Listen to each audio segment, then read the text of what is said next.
Assalamualaikum warahmatullahi wabarakatuh. Ala Rasulillah wa ala alihi wa ashabihi wa mawalah amma ba'd. Baik, kita kembali akan membahas mengenai ilmu tauhid. Bismillahirrahmanirrahim. Ilmu tauhid afdhalul ulumi 'alal idlaq. Ilmu tauhid itu adalah ilmu yang paling utama untuk dipelajari. Ay anna ahammal ilmi ya'lamuhumul ulama, bahwa ilmu tauhid itu adalah ilmu yang dipelajari oleh para ulama. Wa afdhala ilmi yata'allamuhul muta'allimuna huwa ma'rifatullah, dan ilmu yang paling utama untuk dipelajari oleh para pelajar atau para mahasiswa, yaitu adalah ma'rifatullah, mengenal Allah subhanahu wa ta'ala. Wa yusamma, dan hal itu dinamakan dengan ilmu tauhid, ilmu tauhid.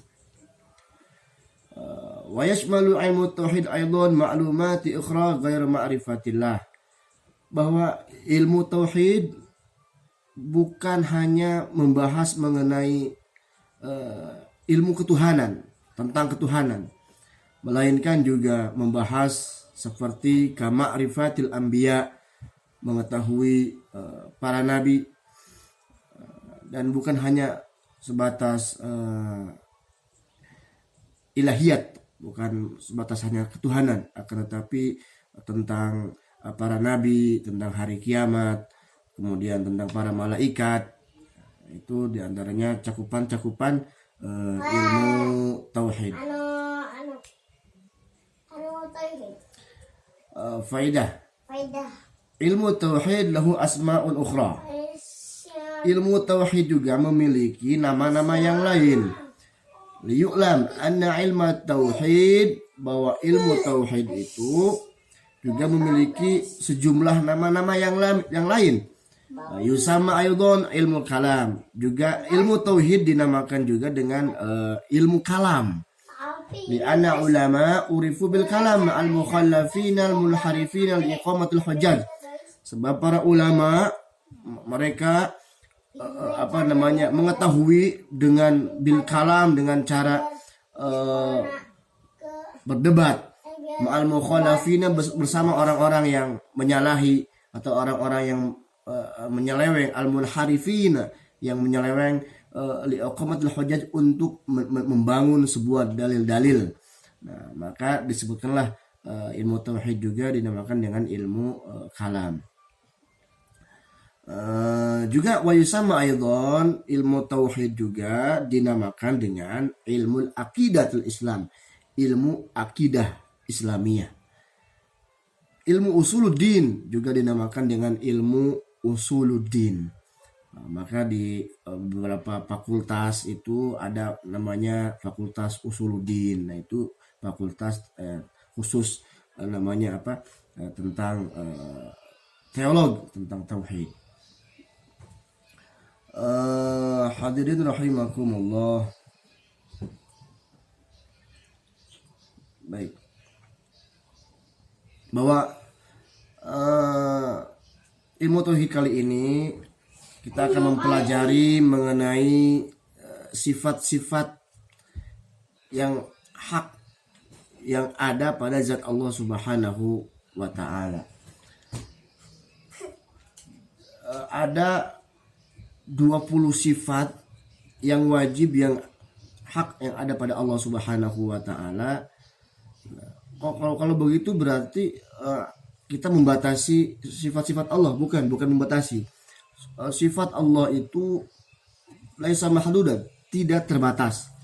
Nah, akan tetapi ilmu syariat mewajibkan kepada kita untuk mengetahui hanya 20 sifat yang wajib pada Allah, kemudian 20 sifat yang mustahil pada Allah, kemudian ada satu sifat yang mungkin, yang jaiz, yang boleh bagi Allah subhanahu wa ta'ala. Kemudian juga ada faidah, la tasihul ibadah illa ba'da marifatil ma'bud. Sah, bukan sah. Tidak akan sah ibadahnya seseorang illa ba'da marifatil ma'bud, kecuali orang tersebut sudah mengetahui siapa yang disembah itu. Nah, makanya fa'awwalul wajibati ma'rifatullah. Kewajiban yang pertama untuk manusia yang terbebani dengan hukum dalam artian sudah mukallaf, sudah wajib puasa, wajib haji, sudah wajib sholat. Nah, fa'alul wajibat, maka kewajiban pertama untuk kita adalah ma'rifatullah, mengenal Allah Subhanahu wa taala. Wala tasihul ibadah, dan tidak sah ibadah illa ba'da ma'rifatil ma'bud, kecuali setelah dia mengetahui siapa yang disembah. Faman abada syai'an, dan barang siapa yang beribadah kepada sesuatu, tasawwarahu bifikrihi, kemudian dia menggambarkan dengan pemikirannya, wa takhayyalahu bizihni, kemudian menghayal dengan hayalannya itu, wa zannuhu, dan dia sangka yang dia pikirkan dan yang dia khayalkan itu adalah Tuhan, oleh Allah. Nah, maka falaisa abidan lillah, maka jikalau tersebut dia tidak termasuk kategori orang yang beribadah kepada Allah Subhanahu wa taala. Bal huwa abidun lima takhayyalahu, melainkan dia itu hanya seorang hamba, atau dia beribadah kepada apa yang dia khayalkan, jadi bukan ibadah kepada Allah, sebab dia menghayal atau berpikir bahwa lintasan-lintasan dalam pikirannya itu adalah Tuhan, itu Allahnya, itu bukan Allah. Sengaja itu setan itu suka mengganggu kepada lintasan pikiran kita, mengganggu kepada hati kita, bahwa sesuatu yang kita pikirkan tentang Tuhan itu adalah Tuhan, padahal itu bukan Tuhan, itu bukan Allah Subhanahu wa taala. Maka wajib kepada kita untuk mengetahui pondasi-pondasi ilmu-ilmu tentang ketuhanan, agar kita tidak salah dalam memahami ilmu tauhid ini. Baik. Kemudian, kita harus ma'rifatud dalil ijmali fardhu ain. Mengetahui dalil secara global itu hukumnya fardu ain. Dan mengetahui dalil secara mendetail, secara terperinci itu hukumnya fardu kifayah. Maksudnya bagaimana? Jadi ketika kita mengenal Tuhan, maka wajib bagi kita untuk mengetahui dalil secara akal tentang keberadaan Tuhan. Akan tetapi dalilnya itu ada dalil akli, ada dalil nakli, ada dalil yang diambil dari Al-Quran, ada dalil yang menggunakan sistem pemikiran, yang mana sistem pemikiran dengan dalil nakli, dengan dalil yang Al-Quran dan hadis itu tidak berseberangan, dalam artian bersinergi, seimbang, sehingga pemikiran kita tidak ekstrim dalam memahami teks-teks agama. Beberapa sifat yang wajib yang ada pada Allah Subhanahu wa taala menurut pemahaman ulama Ahlus Sunnah wal Jamaah. Perlu kita ketahui siapakah ulama Ahlus Sunnah wal Jamaah. Di dalam mempelajari ilmu tauhid, ilmu teolog, ilmu kalam, ilmu akidah, itu dibangun oleh seorang ulama besar. Pertama Imam Abu Mansur Al-Maturidi dan Imam Abu Hasan Al-Ash'ari. Mereka adalah penopang atau pondasi ulama Ahlus Sunnah wal Jamaah. Dan beliau ini adalah Imam Abu Hasan al-Asy'ari dan Imam Abu Mansur al-Maturidi itu adalah yang menetapkan Allah itu tersifati sifat 20 yang wajib, 20 sifat yang mustahil, kemudian ada satu sifat. Nah, kenapa beliau dikatakan Ahlussunnah Jamaah? Sebab pemikiran beliau dalam teolog itu menggunakan keseimbangan antara pemikiran akal dengan nakal, dengan teks-teks agama seperti Al-Quran dan Al-Hadis juga seimbang dengan dalil-dalil akal. Tidak seperti pemahaman-pemahaman orang-orang falasifah atau tokoh-tokoh filsafat, sebahagian oknum-oknum filsafat seperti ya Aflatun, Plato dan yang lain sebagainya, atau kaum-kaum Mu'tazilah yang terlalu ekstrim menggunakan akal semata dan dia menyampingkan teks-teks agama. Nah, itu maka banyak yang menyeleweng oknum-oknum filsafat di dalam memahami ketuhanan. Nah, itu tidak boleh kita ikuti pemahaman-pemahaman filsafat barat tuh. Nah, kita kan punya namanya Imam Ghazali. Nah, kenapa nggak kita pelajari tentang pemikiran-pemikiran Al-Ghazali yang memang pemikirannya tuh manhaj gawi, pemikirannya pas dengan teks-teks agama.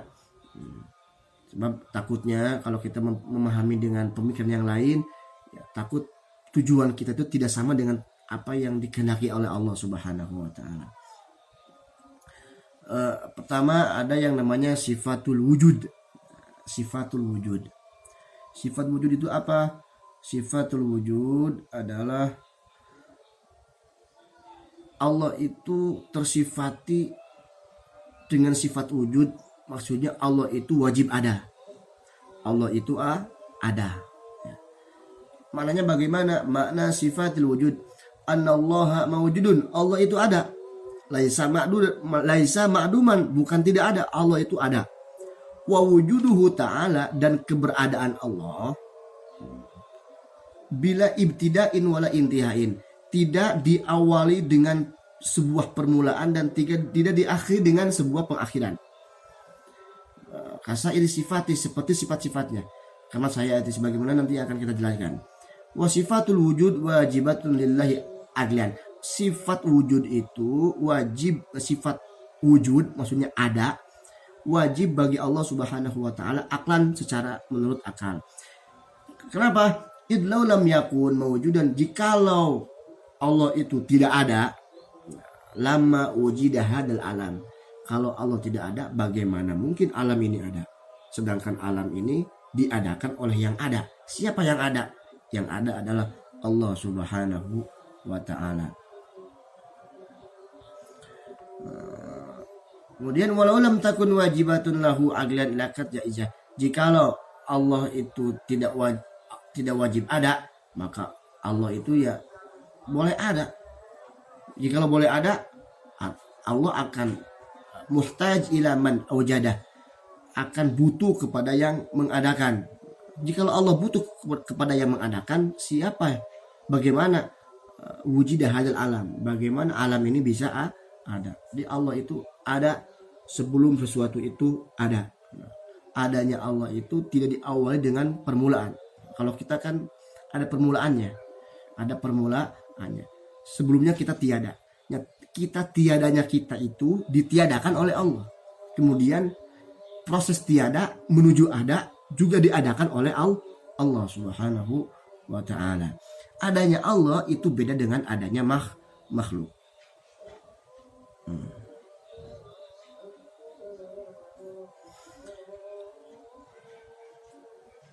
Nah, adanya Allah itu tidak disertai dengan keinginan seseorang.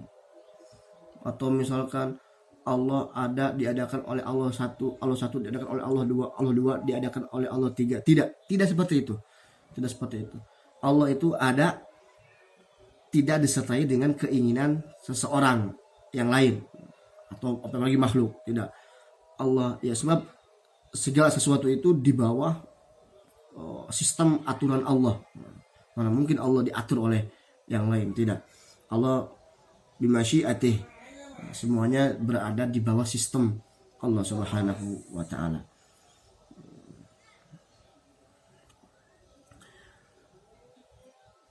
Wa amma kullu ma siwa minal mawjudat, dan segala sesuatu selain Allah, minal mawjudat, dari berbagai macam yang ada, fa mawjudun bimasyiatillah, maka adanya alam semesta itu berada di bawah ya, kehendak Allah, di bawah pengetahuan Allah, di bawah sistem hukum Allah Subhanahu wa taala. Seperti langit, bumi, gunung, batuan, air, alam semesta lah, semua alam semesta. Kemudian yang di luar alam semesta, yang berada lagi di luar alam semesta lagi, itu semuanya ciptaan Allah Subhanahu, dan tidak lepas dari pengetahuan Allah dan pengawasan Allah Subhanahu wa taala.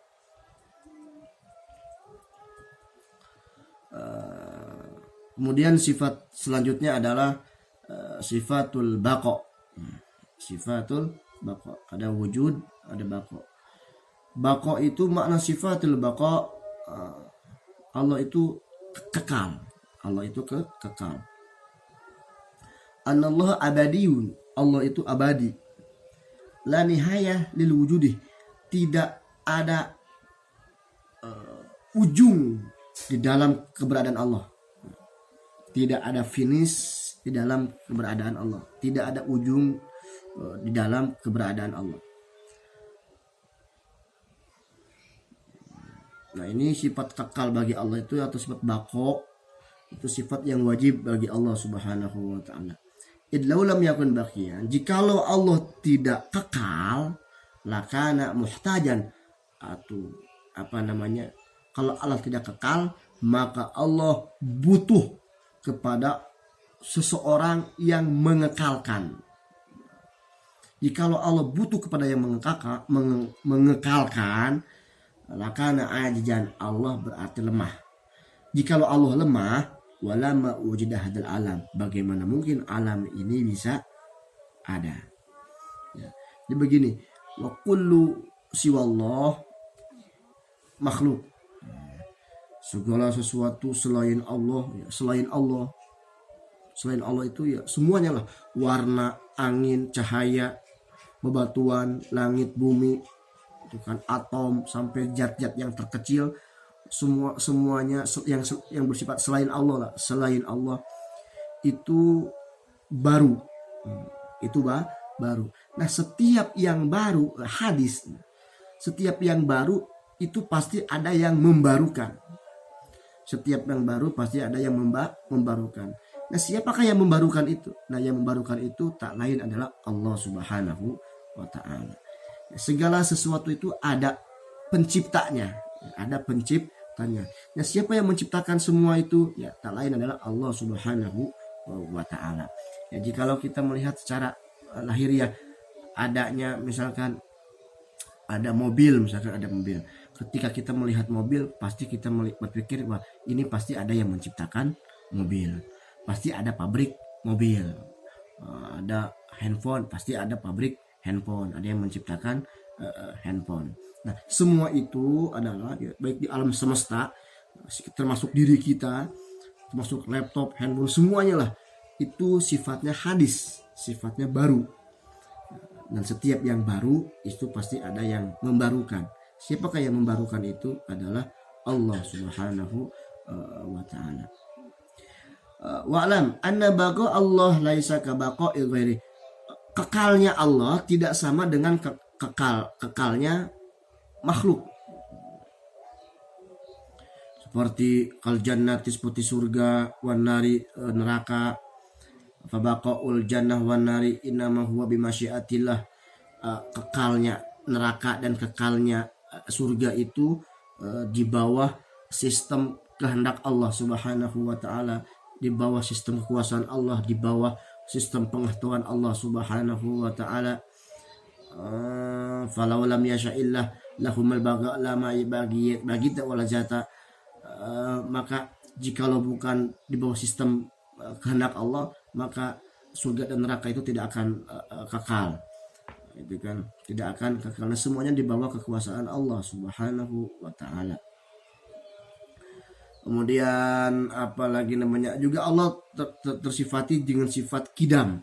Apa kidam itu? Ya, sifat kidam, sifat terdahulu. Di Allah itu terdahulu. Tidak apa namanya, tidak baru. Nah, Allah itu kidamnya Allah itu tidak, terdahulunya Allah itu tidak diawali dengan sebuah permulaan dan tidak diakhiri dengan sebuah pengakhiran. Jadi Allah itu apa namanya, berbeda dengan makhluk. Dan yang semua yang terlintas di dalam pemikiran kita tentang ketuhanan dan yang terlintas dalam khayalan kita tentang ketuhanan, pahamilah bahwa itu adalah bukan Tuhan. Itu bukan Tuhan, tapi hantu. Bukan Allah, tapi itu adalah pemikiran, gangguan setan yang mengganggu pemikiran kita, mengganggu lintasan ya khayal kita. Itu bukan Allah Subhanahu wa taala, dan jangan diikuti.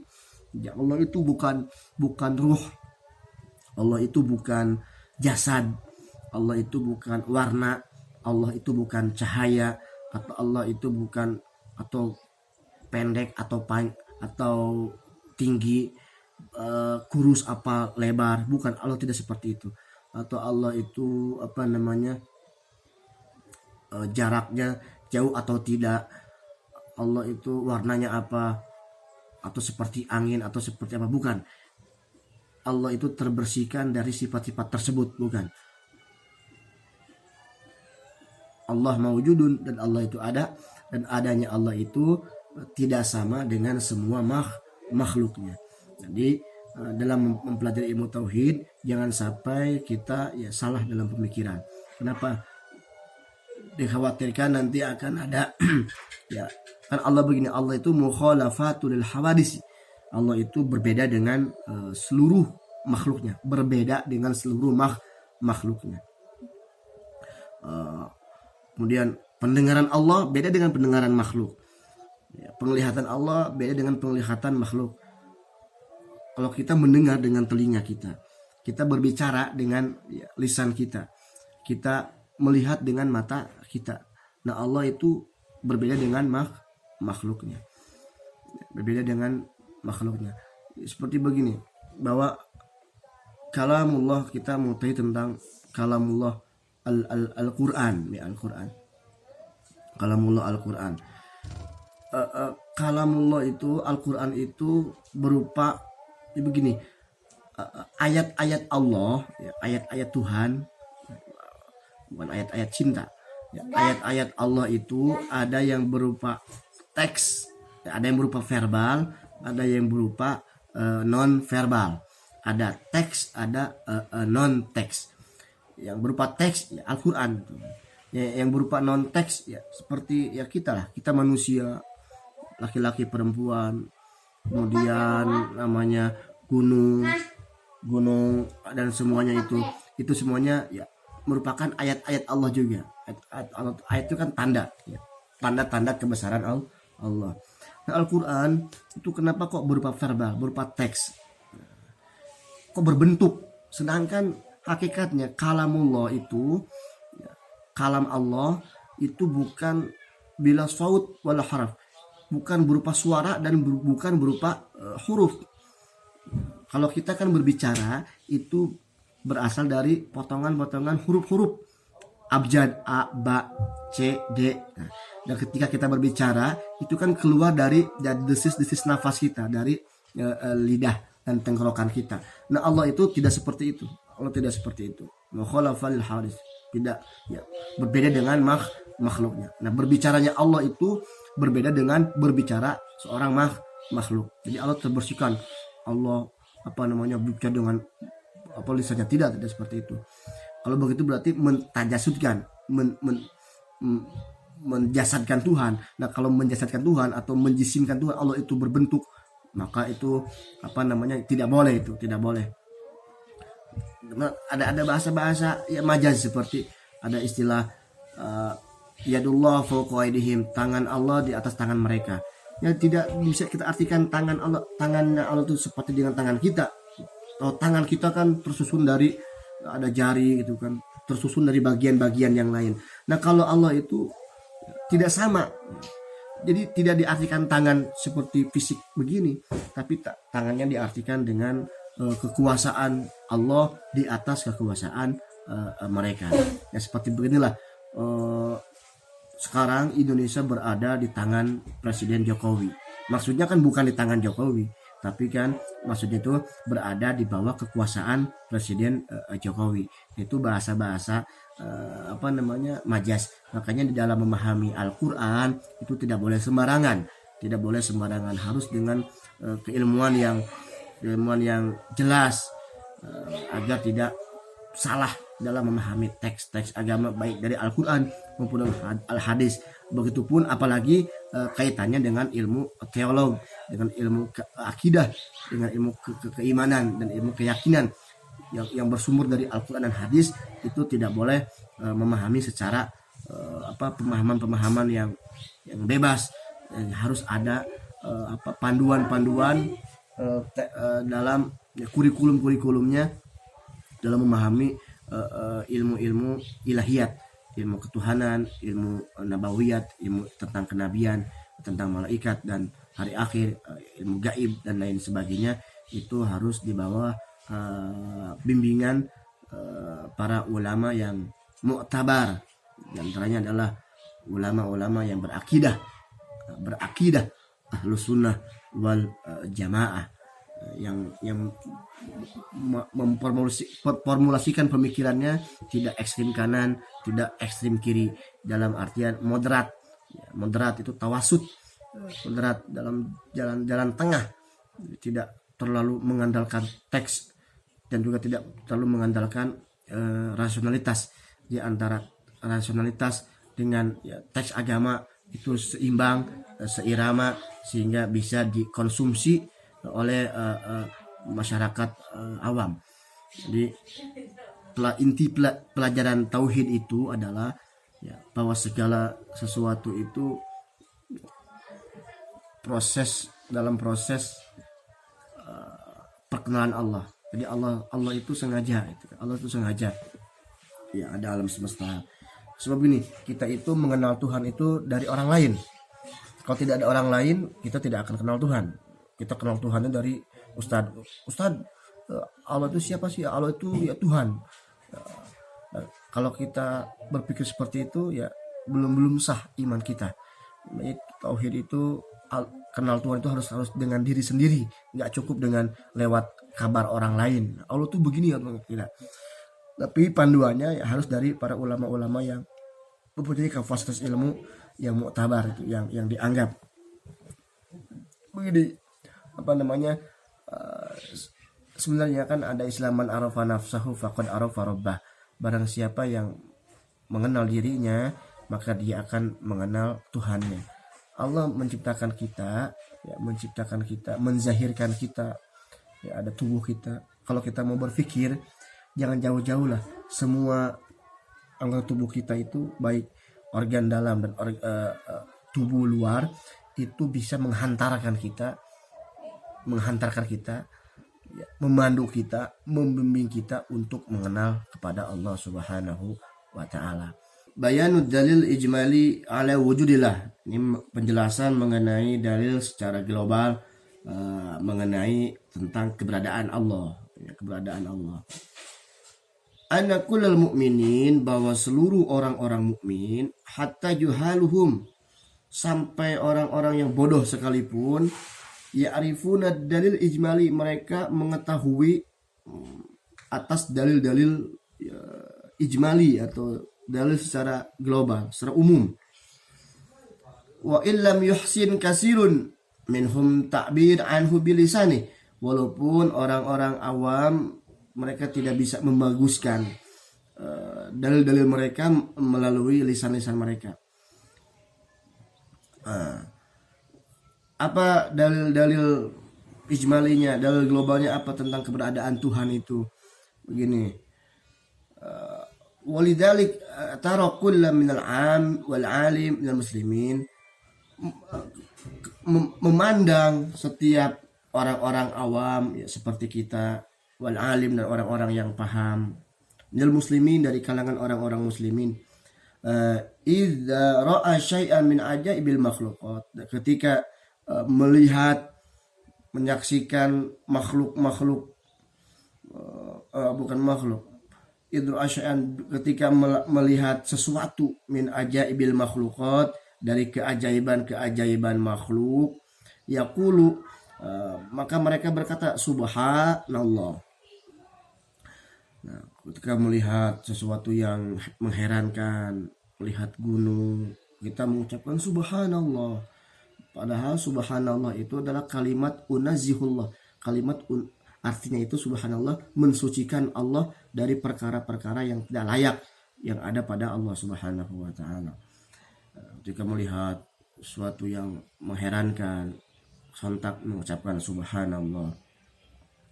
Nah, ketika kita mengucapkan subhanallah, mustadilan itu menunjukkan, mengarahkan bima ra'ahu minal makhluqat, terhadap sesuatu yang dilihat oleh kita ini dari berbagai macam makhluk, keaneh-anehan yang makhluk yang kita lihat itu. Ketika kita mengucapkan subhanallah, itu menunjukkan bahwa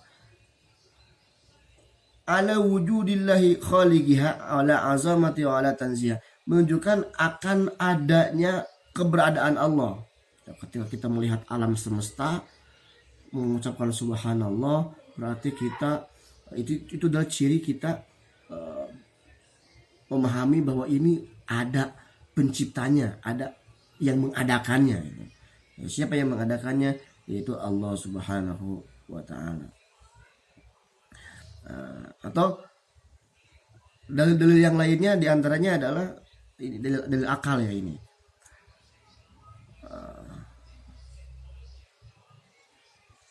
Ayyakula fi nafsi ana wujud. Ketika kita melihat diri kita, ana wujudtu, saya ini ada. Nah, saya ini ada, atau jadi diadakan. Saya ada fi batni ummi, awalnya di dalam perut ibu saya, ba'da alam akun mawujudan, setelah saya tidak ada. Nah, saya itu berasal dari perut ibu saya. Kemudian waman wujida ba'da alam yakun, maka siapa yang mengadakan kita itu? Siapa yang mengadakan kita itu? Asalnya kita tiada. Nah, tiadanya kita itu ditiadakan oleh Allah. Kemudian tiada menuju proses ada. Itu diadakan oleh siapa? Kita diadakan oleh siapa? Kemudian kita didesain oleh siapa? Diciptakan oleh siapa? Fala buddali, maka mesti bagiku, min khaliq, pasti ada yang menciptakanku. Ya, khalaqali a'dha'i, yang menciptakan anggota tubuhku. Ada yang menciptakan, pasti ada yang menciptakan bagian-bagian dalam organ-organ tubuh. Ada yang menciptakan organ-organ, ya, anggota-anggota tubuh luar. Kemudian ada kemudian menciptakan min ainain, kedua mata, wa anfin wa udhunain, menciptakan, ya, kedua telinga ini, wa famin, mulut kita, walisanin, lisan kita, wayadain, kedua tangan kita, warijlain, kedua kaki kita, wagalbin, hati kita, wa ma'idah, dan tempat proses perut, proses makanan dalam perut itu wakabid, dan limpa, gitu kan. Semuanya organ-organ tubuh kita itu semuanya ada al-mukawwin, ada yang menciptakan. Alladzi kawwanani wa awjadani laisa abi, dan yang menciptakan organ dalam tubuh ini, menciptakan seluruh yang secara sempurna ini, dan diadakan dan diciptakan, laisa abi, bukan oleh bapak saya, wala ummi, dan bukan oleh ibu saya, wala ay makhluqan akhar, dan bukan oleh makhluk yang lain, bukan. Bal huwa khaliq, akan tapi yang menciptakan semua adalah khaliqun azim, pencipta yang maha agung, lahul kamal, yang memiliki kesempurnaan yang mutlak.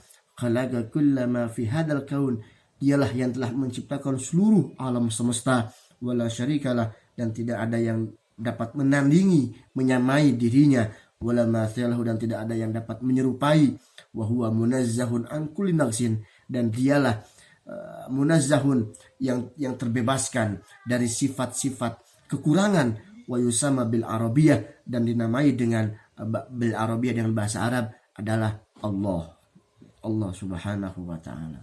Dalam bahasa Arab Allah, dalam bahasa Indonesia ya Tuhan, dalam bahasa Sunda ya Gusti Allah, pangeran, sama aja lah. Itu mengenai keharusan kita ya untuk mempelajari pondasi-pondasi ilmu tauhid agar kita tidak inhiraf, tidak menyeleweng, bahkan ya salah di dalam memahami sifat-sifat ketuhanan. Kesimpulannya adalah dalam memahami ilmu tauhid ini adalah agar kita tidak salah di dalam memahami siapa yang kita sembah. Masa kita nggak tahu siapa yang kita sembah? Baik yang sesuatu yang terpikirkan terlintas bahwa itu adalah Tuhan, nah itu adalah bukan Tuhan. La ya'rifu hakikatullah illallah. Tidak ada yang tahu mengenai hakikat Allah kecuali Allah subhanahu wa ta'ala. Ini hanya formulasi saja agar kita tidak menyalahi mengenai memahami Allah itu kan, memahami Tuhan. Biasanya kan kita suka dapat pertanyaan dari anak-anak kecil, adik kita yang kecil suka bertanya, misalkan kakak Allah itu dengan jin, kalau ribut siapa yang kalah gitu kan. Kakak Allah itu dengan jin gedean mana, dengan gunung gedean mana. Nah itu kita bisa menjawab dengan bahasa mereka sehingga tidak menyesatkan mereka itu kan. Bagaimana caranya itu ya tugas kita lah. Allah mukhalafatu lil hawadis, Allah berbeda dengan makhluknya, keberadaan Allah tidak sama dengan keberadaan makhluk. Allah tidak butuh tempat, Allah tidak butuh arah, Allah tidak butuh tempat untuk diam. Allah ada sebelum tempat itu ada. Enggak boleh Allah di atas aras lagi diem, enggak boleh itu pemahaman yang sesat itu. Atau Allah istawa al-arsh, Allah diam duduk di atas aras, berarti Allah duduk di atas aras berarti Allah berjasad dong. Tidak boleh, itu pemahaman yang keliru itu. Allah istawa al-arsh itu Allah menguasai arasnya, tidak boleh diartikan Allah duduk atau Allah bersemayam di atas aras, tidak. Sebab Allah mukhalafatu lil hawadisi, Allah berbeda dengan semua makhluknya. Allah bukan arah, Allah tidak butuh arah, Allah tidak bila makan Allah tidak butuh tempat, Allah bila jihad juga tidak butuh arah, wala masafat, jarak, tidak, bukan cahaya, bukan angin, bukan warna, bukan roh, bukan sesuatu yang kita pikirkan, itu bukan Allah. Itu tidak ada yang mengetahui Allah kecuali Allah. Kita hanya mengenali sifat-sifat Allah subhanahu wa ta'ala. Ya, mudah-mudahan dengan kajian tauhid ini kita lebih sadar, ya, utamanya kita lebih sadar, jiwa kita lebih memahami, lebih paham bahwa semua kehidupan yang kita saksikan dalam kehidupan sehari-hari itu adalah proses kita untuk mengenal Allah subhanahu wa ta'ala. Jadi ya, semua kejadian-kejadian di alam semesta yang kita lihat itu adalah proses perkenalan kita kepada Allah subhanahu wa ta'ala. Tetapi kitanya aja yang ego kita terhalang, ya, kita terhalang. Kadang kita banyak sifat keakuan sehingga kita tidak mengenal Tuhan, sebab kita merasa diri kita sebagai Tuhan. Nggak boleh itu. Ya, Tuhan jabatan, Tuhan sosial, Tuhan ekonomi, Tuhan politik, Tuhan semua, Tuhan uang, Tuhan wanita, kita anggap sebagai Tuhan yang dapat menggerakkan kita dan selalu menguasai hati kita. Padahal Allah subhanahu wa ta'ala itu yang harus kita agungkan, yang harus terus kita hadirkan dalam sanubari kita, sehingga kita ketika meninggalkan alam semesta ini, dalam artian kita meninggal, kalimat yang terakhir kita ucapkan adalah kalimat la ilaha illallah Muhammad Rasulullah sallallahu alaihi wasallam. Baiklah hadirin rahimakumullah, tak banyak kajian yang dapat kita sampaikan, walaupun hanya sedikit, tetapi bisa kita aplikasikan dalam kehidupan sehari-hari. Apalagi ini adalah bulan suci Ramadan, ini adalah waktu momen yang tepat untuk kita lebih memahami diri kita, kita lebih menunduk, kita lebih khusyuk, lebih menyadari kita ini adalah bukanlah siapa-siapa. Kita hanya Abdullah, kita hanya karyawannya Allah, kita hanya pesuruh Allah, kita hanya hamba Allah Subhanahu wa taala. Dan ketika kita menyadari, nah disitulah kita akan terus masuk kenal Allah lebih dekat, kenal Allah. Nanti kita akan masuk dalam namanya proses ma'rifat, syuhud. Tidak ada semua yang disaksikan kecuali Allah Subhanahu wa taala. Wallahul muwaffiq ila aqwamit thoriq. Wassalamualaikum warahmatullahi wabarakatuh.